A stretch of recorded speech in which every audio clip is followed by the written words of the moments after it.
नमस्कार, बहुत बहुत स्वागत है आप सभी का। आप देख रहे हैं हमारा खास शो डॉक्टर टॉक और मैं हूं आपके साथ मोनिका ग्रोवर। आज का जीवन हमारा बहुत भागता दौड़ता सा हो गया है और इस भागती दौड़ती जिंदगी में, बदलती जीवन शैली में कई ऐसी बीमारियां हैं जो हमें अपना शिकार बना लेती हैं और उन्हीं में से एक है कैंसर। कैंसर का नाम सुनते ही हमारे मन, हमारे दिल, हमारे जिगर में एक डर का माहौल सा बन जाता है। तो क्या है कैंसर, इसी पर आज हम बात करेंगे और न सिर्फ कैंसर बल्कि कैंसर के अलावा यह भी जानने समझने की कोशिश करेंगे कि जब इस गंभीर बीमारी की बात आती है तो इसका क्यूरेबल ट्रीटमेंट क्या हो सकता है। और एक खास मेहमान भी हमारे साथ जुड़ेंगे, उनका परिचय भी आपसे कराएंगे। तो हमारे साथ लगातार आधे घंटे बने रहिए।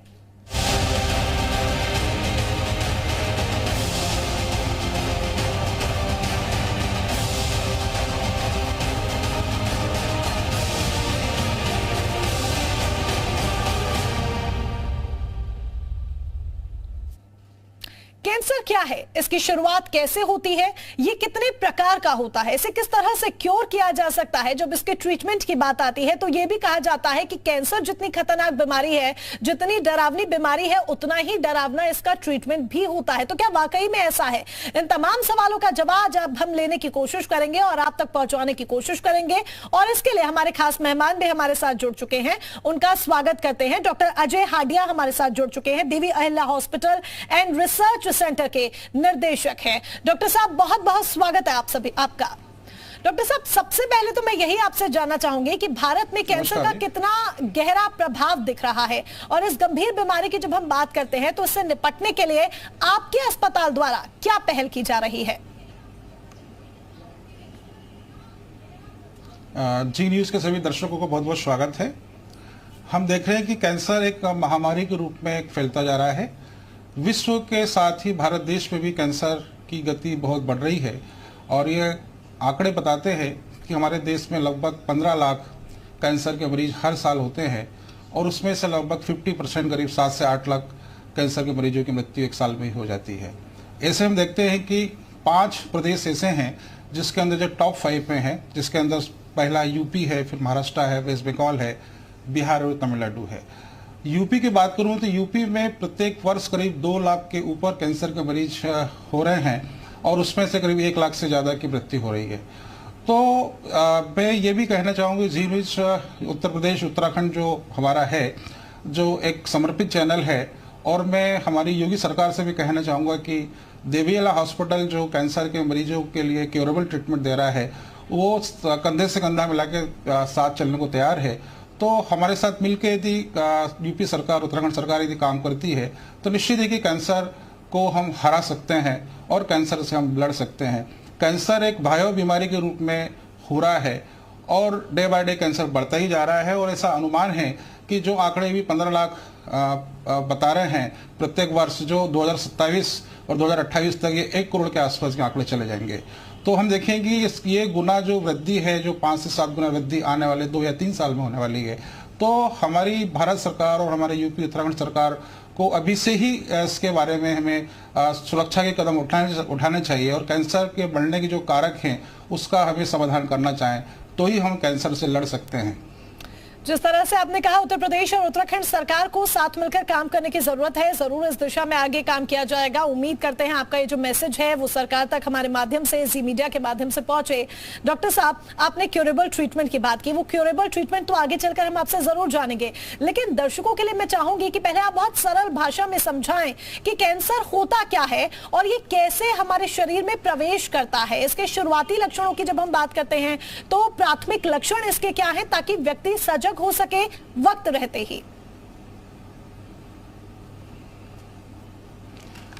देखिए क्या है कि कैंसर जो होता है, हमारे शरीर की जो कोशिकाएं होती हैं, सेल्स होती हैं, हमेशा वृद्धि करती रहती हैं और कई बार ऐसे कुछ खान पीन में या ऐसे कुछ पॉइजनस मटेरियल हमारे शरीर में आ जाते हैं जिससे अनकंट्रोल्ड जो सेल्स की ग्रोथ बढ़ना स्टार्ट होती है और कहीं वो लीजन के रूप में, गांठ के रूप में ये होना स्टार्ट होता है। हम ये देखते हैं कि कैंसर का मुख्य वजह जो होती है, हमारे शरीर के अंदर जो लिम्फेटिक नोड्स होती हैं, उस नोड्स के अंदर कैंसर वहाँ पर डेवलप होता है और वहाँ पर एक नोड के रूप में या लीजन के रूप में आ जाता है। जब हमारे शरीर के अंदर हमें भूख नहीं लग रही होती है या कहीं से ब्लड का लॉस हो रहा है या हमें वॉमिटिंग हो रही है, या एक सिम्टम्स के रूप में ये शरीर के अंदर आता है। और मुख्य वजह हम देखते हैं कि ऐसे बहुत सारे जो ऐसे हमारे मरीज हैं जो अल्कोहल का उपयोग कर रहे हैं या टोबैको का उपयोग कर रहे हैं, तो उनको कैंसर के कारण से कोलन कैंसर हो जाता है, स्टमक कैंसर हो जाता है, माउथ के अंदर वहाँ पे पैचेस बनना स्टार्ट होते हैं। तो एक प्राइमरी सिम्टम्स होते हैं, और धीरे धीरे यदि हम इस पर ध्यान नहीं देते हैं तो ये बिनाइन ट्यूमर बाद में जाके ये मैलिग्नेंसी का रूप ले लेता है और फिर ये कैंसर हो जाता है। बहुत सरल भाषा में आपने यहाँ पर समझाया और उम्मीद करते हैं हमारे दर्शकों को ये जो प्राथमिक सिम्टम्स आपने बताए हैं, लक्षण बताए हैं, वो उनको जागरूक करने में और सजग करने में मदद करेंगे ताकि वक्त रहते वो इलाज के लिए आ सके। देवी अहिल्या कैंसर हॉस्पिटल जो आपका है वो किसी परिचय का मोहताज नहीं है, सब उसी के बारे में बहुत अच्छे से जानते हैं। तो हम ये जानना चाहेंगे कि आपके हॉस्पिटल में कितने प्रकार के कैंसर का ट्रीटमेंट किया जाता है और किस स्टेज तक के कैंसर मरीज आपके ट्रीटमेंट से लाभ उठा सकते हैं। देवी अहिल्या हॉस्पिटल पूरे देश के अंदर एक अपने विशिष्ट ट्रीटमेंट के रूप में जाना जा रहा है, जहां पर हम बिना कीमोथेरेपी, बिना सर्जरी और बिना रेडिएशन के हम यहां पे इलाज कर रहे हैं। प्राइमरी रूप से हम देखते हैं कि जो कैंसर, माउथ कैंसर हो, ओरल कैंसर हो, टंग कैंसर हो, इसोफेगस हो, लैरिंक्स कैंसर हो, कोलन कैंसर हो, स्टमक हो, लीवर हो, ब्रेन ट्यूमर हो, रेक्टम हो, ये सब प्रकार के कैंसर का हमारे यहाँ इलाज किया जाता है। और ये भी बताना चाहूँगा कि हमारे यहाँ फर्स्ट स्टेज तो third stage, fourth stage, even हम बोलते हैं डेथ टू बेड, जहाँ पे बोला जाता है कि कैंसर का इलाज संभव नहीं है। कई मरीज ऐसे होते हैं जो मेटास्टेटिक स्टेज में होते हैं। उस स्टेज के अंदर पेशेंट की कंडीशन ये नहीं होती कि वो कीमोथेरेपी, रेडिएशन ले सके, सर्जरी करा सके। तो ऐसे मरीजों को हमारे ऑन्कोलॉजिस्ट बोलते हैं कि हम इलाज नहीं कर सकते हैं। तो ऐसे मरीजों का भी देवी अहिल्या हॉस्पिटल इलाज अपने यहाँ एडमिट करके करता है और काफ़ी अच्छे रिजल्ट हमें यहाँ मिल रहे हैं। थर्ड और फोर्थ स्टेज तक का भी ट्रीटमेंट आपके यहाँ किया जाता है, क्योंकि अक्सर हम देखते हैं कि जब स्टेज तक मरीज आ जाता है तो वो कोशिश करता है कि विदेश जाके कराए, लेकिन उसके लिए वो अफोर्डेबल नहीं होता। तो ये बहुत अच्छी बात है कि आपका हॉस्पिटल इतनी सारी सुविधाएं रखता है। डॉक्टर हागिया, जब हम आपके हॉस्पिटल की बात करते हैं, देवी अहिल्या हॉस्पिटल की बात करते हैं, तो एक तरह का complete electro homeopathy based cancer अस्पताल है। तो ऐसे में आपसे जानना चाहेंगे, थर्ड और फोर्थ स्टेज की जब आप बात कर रहे हैं तो इन कैंसर मरीजों की तमाम तकलीफों को इलेक्ट्रो होम्योपैथी दवा से चमत्कारिक लाभ किस तरह से मिलता है?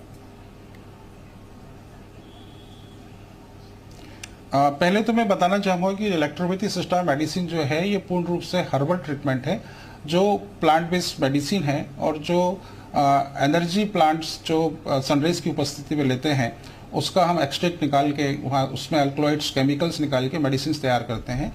हमारी इलेक्ट्रोपैथी मेडिसिन जो है वो एंटी इन्फ्लेमेटरी है, एंटी एनाल्जेसिक है, एंटीऑक्सीडेंट है। तो जब शरीर के अंदर हम कहते हैं कि जब कैंसर जब होता है तो कैंसर के जो सेल्स होते हैं हाइपोक्सिया होते हैं, जो पहले तो शुगर को खाते हैं, ग्लूकोज खाते हैं, बाद के अंदर हमारे शरीर को प्रोटीन खाना स्टार्ट करते हैं। इसलिए हम देखते हैं कि हमारे जो कैंसर के मरीज होते हैं उनका वेट लॉस होना स्टार्ट हो जाता है। तो हमारी इलेक्ट्रोपैथी मेडिसिन में एनर्जी होने के कारण, एंटीऑक्सीडेंट होने के कारण वहाँ पर जो मेटास्टेटिक कैंसर हो जाता है, जहाँ पर आसपास के सेल्स से ऑक्सीजन को खाने का काम करते हैं, इसलिए हमें पेन डेवलप हो जाता है थर्ड और फोर्थ स्टेज के कैंसर के अंदर। तो उस स्टेज के अंदर कई बार कीमोथेरेपी भी काम नहीं करती है, तो पेशेंट को मॉर्फिन पर डाल दिया जाता है। ऐसे मरीज हैं जो 8-8, 10-10 मॉर्फिन खाते हैं, वो मरीज हमारे यहाँ पे आते हैं। तो हम पहले दिन से ही उनकी मॉर्फिन को हम बंद करते हैं। उनके जो भी कॉम्प्लिकेशंस होते हैं, जो उनको तकलीफ़ें होती हैं, उनको पेन हो रहा है, कहीं से ब्लीडिंग हो रही है, वॉमिटिंग हो रही है, वो सब सिम्टम्स को हमारी मेडिसिन तुरंत वहाँ पे उस कार्य करती है और कुछ ही घंटों के अंदर पेशेंट को आराम मिलना स्टार्ट होता है। और हम अपने पेशेंट को 7 दिन अपने एडमिट रखते हैं, तो उन 7 दिनों के अंदर पेशेंट 50 to 70-80% तक तकलीफ को दूर होती है और यहाँ से हम डिस्चार्ज करते हैं। डॉक्टर साहब, अभी तक तो ट्रीटमेंट के बारे में हमने सुना था, तो हमने सिर्फ कीमो और रेडिएशन से जो ट्रीटमेंट होता है उसके बारे में ही सुना था, लेकिन आप हर्बल ट्रीटमेंट की बात कर रहे हैं और कह रहे हैं कि आप सबसे पहले कीमो, रेडिएशन ये सब बंद करते हैं। तो ये जो ट्रीटमेंट जिस तरीके का आप दे रहे हैं मरीजों को, इट्स एक्चुअली कमेंडेबल। लेकिन यहाँ पर ये हम आपसे समझना चाहेंगे कि जब कीमो, रेडिएशन की बात होती है तो देखिए, ये हम भी जानते हैं कि इसके साइड इफेक्ट बहुत ज्यादा होते हैं, पर इसको ही अधिकतर लोग विकल्प के रूप में समझते हैं। लेकिन आपकी टैगलाइन जिस तरह से आपने अभी बताया, आप कहते हैं बिना कीमो, बिना रेडिएशन का इलाज किया जाता है, तो ये पॉसिबल कैसे है? जो पूरा प्रोसीजर है, जो पूरी थ्योरी है, वो जरा हमारे दर्शकों को समझाइए ताकि दर्शक विश्वास कर सके और वो कीमो, रेडिएशन, इन सब को छोड़कर हर्बल ट्रीटमेंट को जो आप तरीका बता रहे हैं उसे अपनाएं? देखिए, होता क्या है कि जब कैंसर जब डायग्नोस होता है तो ये सब एक बड़े बड़े अस्पतालों में ही इसका डायग्नोसिस होता है, जहाँ पे पहले इसकी एंडोस्कोपी की जाती है, बायोप्सी की जाती है, सीटी स्कैन किया जाता है, एमआरआई किया जाता है। और जब कैंसर डायग्नोस होता है तो पहले फर्स्ट ट्रीटमेंट होता है। हम कैंसर का इलाज यदि इंडिया में कराएं या अमेरिका में कराएं, एक ही प्रकार का प्रोटोकॉल है कि कैंसर में पहले सर्जरी होगी, फिर कीमोथेरेपी होगी, फिर रेडिएशन होगा। इसके बाद में फिर रिकरेंस होता है, और रिकरेंस के बाद के अंदर पेशेंट की कंडीशन ये नहीं होती है कि दोबारा से कीमोथेरेपी दी जाए। आजकल ये बहुत सुनने में आता है कि यहाँ पे टारगेट थेरेपी कर रहे हैं। टारगेट थेरेपी भी एक प्रकार की कीमोथेरेपी है, इम्यूनोथेरेपी कर रहे हैं। तो इम्यूनोथेरेपी के भी बहुत अच्छे रिजल्ट नहीं मिल रहे हैं। हमारा जो ट्रीटमेंट है वो पूरा एक प्राकृतिक ट्रीटमेंट है, नेचुरल ट्रीटमेंट है, प्लांट बेस्ड मेडिसिन है। और मैंने भी बताया कि हमारी मेडिसिन एंटीऑक्सीडेंट हैं। तो जहाँ पर हम मेडिसिन के ही थ्रू हम इलाज करते हैं, और किसी भी स्टेज का पेशेंट हो, वो 4th स्टेज का मरीज हो, जहाँ पर हमारे ऑन्कोलॉजिस्ट बोलते हैं कि उनकी लाइफ तो 10 दिन बाकी है, 15 दिन बाकी है, वो हमारा इलाज लेते हैं। और हम देखते हैं कि वो मरीज कई सालों तक वो जीवित रहे हैं, उन्होंने अपनी लाइफ को अच्छे से उन्होंने व्यतीत किया है। तो हमारा इलाज पूर्ण रूप से बिना कीमो, बिना रेडिएशन के हम ट्रीटमेंट कर रहे हैं, और बहुत ही सफल इलाज हमारे यहाँ हो रहा है। तो ये जरूर हम हमारे दर्शकों को एक मैसेज कन्वे करना चाहेंगे कि अगर आप कैंसर से थक गए हैं, हार हक गए हैं, नहीं समझ आ रहा है कि क्या करें, 3rd 4th स्टेज पर आपका कैंसर पहुंच चुका है, या फिर आपके किसी रिलेटिव को ये बीमारी है और आप परेशान हैं, उनके लिए भी चिंतित हैं, तो उन तक भी ये मैसेज जरूर कन्वे करें। Devi Ahilya hospital and research centre Indore आपको एक बहुत बेहतर इलाज दे रहा है। आपको वहां पर जाकर एक बार चेक जरूर करना चाहिए कि किस तरीके से जो ट्रीटमेंट है वो आपको बेस्ट पॉसिबल वे में कन्वे किया जा सकता है। जब हम कैंसर की बात करते हैं डॉक्टर, तो आपके कैंसर अस्पताल में कैंसर मरीजों के लिए जो pain and palliative care centre स्थापित किया गया है, ये किस तरह से इलाज में भूमिका निभाता है? ये सामान्य कैंसर सेंटर से कितना भिन्न है जो नॉर्मल कैंसर सेंटर्स होते हैं? देखिए, हमारा जो कैंसर जो सेंटर है, पैलिएटिव केयर जो सेंटर है, जनरली हम देखते हैं कि कैंसर की सर्जरी के बाद में जो कीमोथेरेपी और रेडिएशन दिया जाता है वो पैलिएटिव केयर में ही आता है। हमारा जो पैलिएटिव केयर सेंटर है, इसके अंदर किसी भी प्रकार का कोई सेडेटिव ड्रग का इस्तेमाल नहीं किया जाता है। जैसे हम देखते हैं कि जनरली पैलिएटिव केयर के अंदर पेशेंट को मॉर्फिन पे शिफ्ट कर दिया जाता है और मॉर्फिन के बाद उसको घर भेज दिया जाता है। तो हमारा जो ट्रीटमेंट है, पैलिएटिव केयर तो हम दे ही रहे हैं, पेशेंट की लाइफ को हम प्रोलॉन्ग कर रहे हैं। आगे की अपनी क्वालिटी फुल लाइफ वो पेशेंट जीता है, जितनी भी उसकी लाइफ होती है। और दूसरा, साथ के अंदर देवेलिया हॉस्पिटल क्यूरेटिव ट्रीटमेंट भी दे रहा है। ऐसे मरीज हैं जो मेटास्टेटिक के मरीज हैं, हम कहते हैं कि मेटास्टेटिक स्टेज आने के बाद में कैंसर का क्योर होना मुश्किल होता है, परंतु इलेक्ट्रोपैथी ट्रीटमेंट के द्वारा हमारी जो मेडिसिन है वो ब्लड लिम्फ को प्यूरिफाई करती है, ऑक्सीजन का सप्लाई बढ़ाती है। और जनरली कैंसर में जब एक बार नेक्रोसिस हो जाता है, ट्यूमर बन जाता है, तो वहाँ से अच्छे सेल्स नहीं बनते हैं, और हमारी मेडिसिन वहाँ पर ऑक्सीजन का सप्लाई बढ़ाती है, एनर्जी का सप्लाई बढ़ाती है, और वहाँ से दोबारा से फिर वहाँ पे नए सेल का रिकंस्ट्रक्शन स्टार्ट हो जाता है। तो हमारी मेडिसिन क्यूरेटिव ट्रीटमेंट भी करती है। तो हमारा इलाज पैलिएटिव केयर के साथ में क्यूरेटिव ट्रीटमेंट भी करता है। और ऐसे बहुत सारे मरीज हैं जो लंग कैंसर के हैं, इसोफेगस कैंसर के हैं, लीवर कैंसर के हैं, रेक्टम कैंसर के हैं, ऐसे मरीज ठीक हुए हैं। ऐसे मरीज हैं जिनको कहा जाता है कि ल्यूकेमिया है, और ल्यूकेमिया एक बार हो जाता है तो बोन मैरो ट्रांसप्लांट के अलावा दूसरा कोई इलाज नहीं होता है। परंतु हमारी मेडिसिन के द्वारा ल्यूकेमिया के भी ऐसे बहुत सारे मरीज हैं जो पूर्ण रूप से क्योर हुए हैं। तो हमारा ट्रीटमेंट पैलिएटिव केयर के साथ में क्यूरेटिव ट्रीटमेंट भी देता है। तो यानी कि जो एक मिथ लोगों ने मन में बना लिया है और जो कहा जाता है कि सिर्फ यही एक पॉसिबल ट्रीटमेंट है, वो नहीं है। हमें और ऑप्शंस की तरफ और थोड़ा रिसर्च करने की भी जरूरत है, क्योंकि आज साइंस वाकई में बहुत तरक्की कर चुकी है। जो आपकी बातों से भी लग रहा है कि कैंसर जैसी गंभीर बीमारी का बेस्ट पॉसिबल वे में इलाज हो सकता है।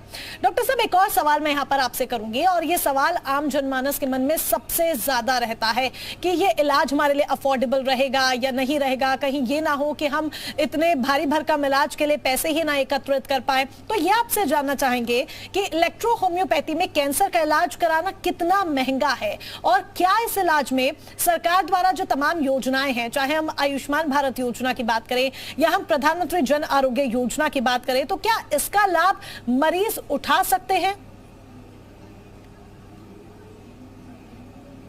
देखिए, आपने एक बहुत सही प्रश्न किया है।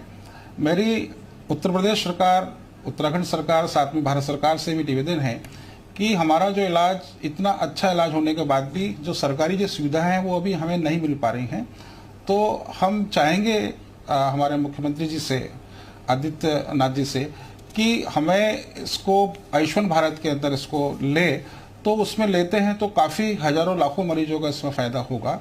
और हम ये देखते हैं कि प्राइवेट रूप से जो मरीज हमारे पास आते हैं तो बहुत ही अफोर्डेबल ट्रीटमेंट हम करते हैं। जैसे हम लोग 7 दिन अपने एडमिट रखते हैं तो 7 दिन के अंदर पेशेंट का हमारा पूरा ट्रीटमेंट, बेड चार्ज सब मिला के हम बोलते हैं कि बहुत ज़्यादा खर्चा नहीं, 40 से 50 हज़ार रुपये का 7 दिन का खर्चा आता है। और उसके बाद फिर हम 1 महीने की मेडिसिन देते हैं और हम कहते हैं कि हमारे मरीज को 6 से 8 महीने तक ट्रीटमेंट लेना चाहिए।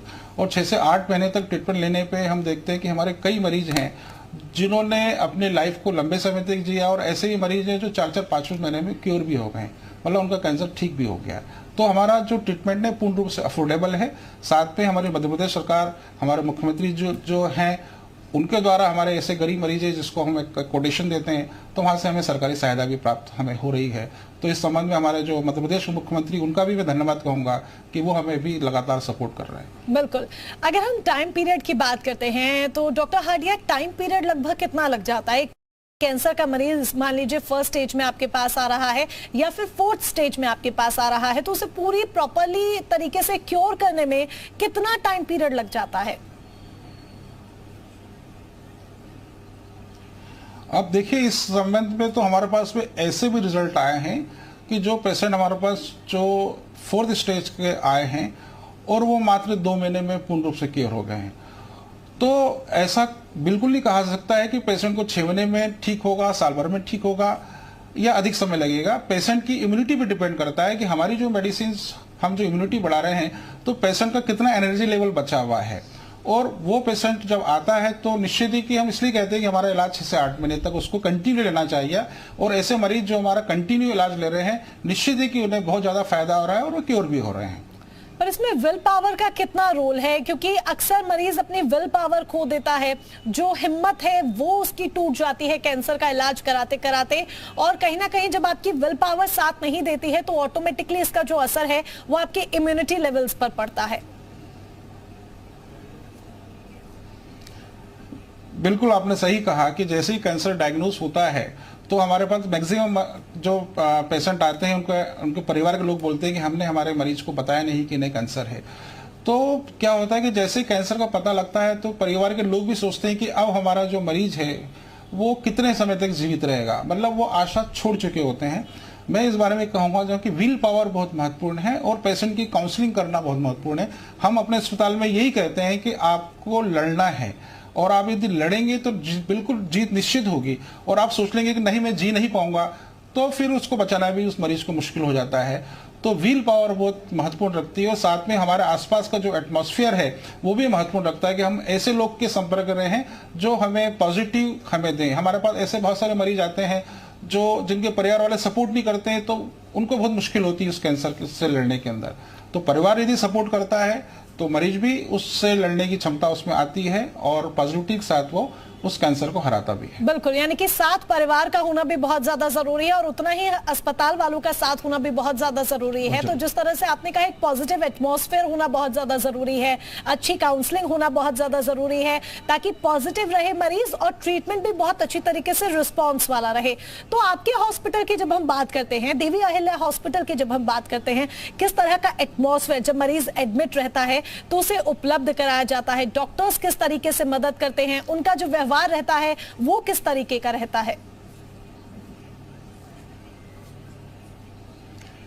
देखिए, एक मरीज को ठीक करने के अंदर एक एटमॉस्फेयर के अलावा पूरे अस्पताल का सहयोग करना जरूरी होता है।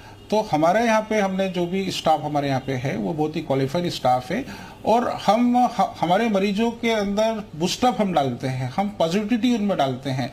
और हमारा जो ट्रीटमेंट ही है ये है कि हम कुछ ही घंटों के अंदर हम जब उसको तकलीफों के अंदर उसको आराम मिलना स्टार्ट हो जाता है, कहीं से ब्लीडिंग हो रही है और ब्लीडिंग यदि बंद हो जाती है, वॉमिटिंग यदि उसकी बंद हो जाती है, तो उसके अंदर पॉजिटिविटी आना स्टार्ट होती है कि नहीं, अब मैं ठीक हो रहा हूँ। तो यही पॉजिटिविटी उस मरीज को ठीक करने के अंदर एक महत्वपूर्ण रोल अदा करती है। और हमारा अस्पताल के अंदर हमने काउंसलिंग सेंटर बनाया हुआ है, जहां के अंदर हम मरीजों की काउंसलिंग तो करते ही हैं, साथ में मरीजों के जो परिवार के सदस्य होते हैं उनकी भी काउंसलिंग हम करते हैं, ताकि मरीज पूर्ण रूप से ठीक हो। और साथ में हमने ये भी कहा है कि हमारे जो पेशेंट हैं उनको हम डाइट के अंदर बहुत हम बोलते हैं कि उन्हें जो डाइट है वो अल्कलाइन डाइट लेना चाहिए। शायद के अंदर प्रोटीन डाइट को उनको हम मना करते हैं, वेजिटेबल फ्रूट्स का ज़्यादा सेवन करना चाहिए। ये सब बातें भी हम अपने मरीजों को बताते हैं। तो doctor Ajay Hadia, Devi hospital, Ahilya hospital research centre में बिना कीमो, बिना रेडिएशन के कैंसर का इलाज तो किया ही जाता है। इसके साथ ही हमने ये भी सुना है कि आपके हॉस्पिटल में किडनी मरीजों का इलाज बिना डायलिसिस, बिना ट्रांसप्लांट के सहारे किया जाता है। तो ये कैसे पॉसिबल है, ये भी जरा हमारे दर्शकों को बताइए। और ये भी बताइए कि आपके संस्थान के रीनल केयर डिपार्टमेंट के बारे में क्या जानकारी है जो आप दर्शकों तक पहुंचाना चाहेंगे। जी, अभी हमने लास्ट ईयर ही एक रीनल केयर सेंटर भी स्टार्ट किया। हम देखते हैं कि जो किडनी है, जहाँ पे पेशेंट का जब डायलिसिस होना स्टार्ट हो जाता है, तो एक बार डायलिसिस होने के बाद में पेशेंट की किडनी को ट्रांसप्लांट करना ही एक उपाय होता है कि हम हर सप्ताह में 1 बार, सप्ताह में 2 बार, सप्ताह में 3 बार डायलिसिस कर रहे हैं। और एक स्टेज ऐसी आती है कि हमें किडनी ट्रांसप्लांट करना होती है। हमारा जो ट्रीटमेंट है किडनी के लिए वो एक क्यूरेटिव ट्रीटमेंट है। हम अपने यहाँ पेशेंट को हम एडमिट रखते हैं और हमारे यहाँ पे हम इम्यून सिस्टम को बढ़ाते हैं। साथ में हम हाइड्रोथेरेपी यूनिट का हम लोग इस्तेमाल करते हैं, ताकि पेशेंट को हम उस यूनिट में रखते हैं 1.5 घंटे 2 घंटे, और वहाँ पे उसका एनर्जी सर्कुलेशन बढ़ता है, तो उसकी जो किडनी होती है वो सेल्फ डायलिसिस करना स्टार्ट करती है। मतलब हमें डायलिसिस मशीन पर ले जाने की आवश्यकता नहीं होती है, और वो कुछ ही समय के अंदर डायलिसिस, सेल्फ डायलिसिस जब स्टार्ट हो जाता है तो फिर धीरे धीरे 5 महीने, 6 महीने, 8 महीने के अंदर उस डायलिसिस से बाहर आ जाता है और उसका क्रिएटिनिन, उसका यूरिया भी कम होते होते वो क्योर हो जाता है। तो इस प्रकार से हमारा जो ट्रीटमेंट है, रीनल केयर सेंटर हमने जो स्टार्ट किया है, उसके अंदर हम क्यूरेटिव ट्रीटमेंट दे रहे हैं यहाँ पे, और बहुत अच्छे रिजल्ट हमें इस किडनी डिसीज पे भी हमें मिल रहे हैं। पर डॉक्टर साहब, हमेशा हमने यही सुना है कि किडनी की जब प्रॉब्लम आ जाती है तो आपको किडनी डायलिसिस की ही जरूरत पड़ती है सीधे। फिर डॉक्टर उसके बाद अगर उससे भी सहारा नहीं होता है तो ट्रांसप्लांट की बात कह देते हैं। लेकिन आपने जो यहाँ पर ट्रीटमेंट बताया वो बिल्कुल अलग बताया है। तो लोगों को इस पर विश्वास हो सके, इसके लिए आप उन्हें क्या मैसेज देंगे? देखिए, विश्वास के लिए तो ये मैं कहना चाहूंगा कि विश्वास तभी होगा जब वो हमारा ट्रीटमेंट लें। और हमारा जो ट्रीटमेंट है वो यदि कोई रीनल डिसीज का कोई पेशेंट है और यदि हमारा 1 महीने यदि ट्रीटमेंट ले, तो यदि उसकी महीने में यदि उसकी 12 डायलिसिस हो रही है, तो हम उस 12 डायलिसिस को हम 8 डायलिसिस पे हम लेके आ जाते हैं। तो 1 महीने में इसको रिजल्ट मिल रहा है कि जो 12 बार डायलिसिस हो रहा है तो 8 बार हो जाएगा। तो 6 महीने में निश्चित है कि उसकी डायलिसिस जो चल रही है वो महीने में 1 ही बार होगी, और साल भर के अंदर वो क्योर हो जाएगा। तो उसके लिए जरूरी है कि पेशेंट को यहाँ आना होगा, तभी रिजल्ट उसको मिल पाएंगे। डॉक्टर साहब, जाते जाते कोई मैसेज हमारे तमाम दर्शकों को अगर आप देना चाहें? हाँ, मैं अपने जितने भी दर्शक हैं उनसे भी यही निवेदन करता हूं कि यदि आपके आसपास यदि कोई कैंसर का मरीज यदि हो, तो आप देवल्या हॉस्पिटल में उसको आप रेफर कर सकते हैं। और साथ में ऐसे कैंसर के मरीज जो ट्रीटमेंट ले रहे हैं किसी और अस्पताल के अंदर, उनसे मैं कहना चाहूँगा कि अपने डाइट के अंदर वो प्रोटीन डाइट को बंद कर दें। हाई प्रोटीन डाइट है, नॉनवेज है, इसको बिल्कुल बंद करें। अंडे को बंद करें, ड्राई फ्रूट्स को लेना बंद करें, क्योंकि ये जो प्रोटीन है ये हमारे शरीर में जाके कैंसर सेल्स का भोजन होता है और कैंसर को और बढ़ावा देता है। तो मैं इसको आप पूर्ण रूप से बंद करेंगे। साथ में वेजिटेबल्स है, फ्रूट्स है, और हम जो फास्ट में जो चीज़ें लेते हैं उसका यदि वो इस्तेमाल करेंगे, तो निश्चित ही कि जब कैंसर सेल्स को जब प्रोटीन नहीं मिलेगा तो वो भूख से सेल्स डेड होना स्टार्ट हो जाएंगे और वहाँ पे नए सेल्स बनना स्टार्ट हो जाएंगे। तो इस प्रकार से कैंसर से हम लड़ सकते हैं, उसको हरा सकते हैं। तो आप डॉक्टर अजय हाडिया हमारे साथ जुड़े थे। आपका जुड़ने के लिए बहुत बहुत धन्यवाद, और हमारे दर्शकों को इन्फॉर्मेशन देने के लिए बहुत बहुत धन्यवाद। डॉक्टर अजय हाडिया हमारे साथ जुड़े थे, निर्देशक है Devi Ahilya hospital and research centre Indore के, जिन्होंने बताया कि किस तरीके से कैंसर का क्यूरेबल बेस्ट ट्रीटमेंट पॉसिबल है बिना कीमो के, बिना रेडिएशन के। ज्यादा जानकारी के लिए आप सीधे हॉस्पिटल में कॉन्टैक्ट कर सकते हैं। और फिलहाल आप मुझे इजाजत दीजिए, नमस्कार।